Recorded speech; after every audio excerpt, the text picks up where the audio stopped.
Hi guys, নমস্কার, আসসালামু আলাইকুম। আর আমি যাচ্ছি মানে বৌদির জন্য কিছু খাবার কিনতে। আর এটা হচ্ছে সারপ্রাইজ, মানে যে ছোট ছোট সিপি দোকানগুলো আছে না চিকেন ফ্রাইয়ের, তো ওইখানে আমি যাব।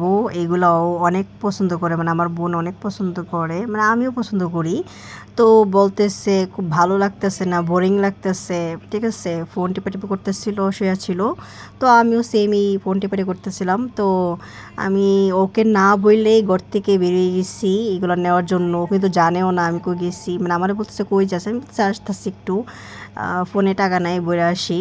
কিন্তু মানে আমি যে এভাবে চিকেন ফ্রাই দোকানে আসবো এটা কিন্তু জানে না।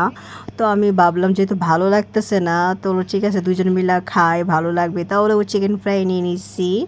তো ও দেখে না এসে পড়ছি বাসা, ও কিন্তু জানেও না যে আমি এগুলো কিনে নিয়ে আসবো। ছোটো ছোটো জিনিসগুলো সারপ্রাইজ দিতে ভালোই লাগে, কারণ কি আমার বোন আমাকে সবসময় খাওয়ায়। তো ভাবলাম আমি আমার বোনকে খাওয়াই দিই, মানে একটা সারপ্রাইজ দিই কিছু একটা কিনে, ওর পছন্দের জিনিস। তো দেখে দেখেন কি খুশি হয়ে গেছে। আসলে কি বড় বোনরা এরকমই হয়, অল্প কিছু দেখলেই আরে কত খুশি হয়ে যায়। তো এই জিনিসটা আসলে যার বড় বোনরা আছে, ঠিক আছে, তারাই ফিল করবে। তো এগুলো ছোটো কিছুই না। আর দেখেন এগুলো নিচে বিছনার মানে বেডের মধ্যে রেখে দিছি ভুলে, তারপর প্লেট নিয়ে আসছি। তো মাঝে মাঝে এরকম মানে ভালোই লাগে। তো আজকের জন্য এইটুকু, টাটা, অন্যদিন অন্য ভিডিওতে দেখা হবে।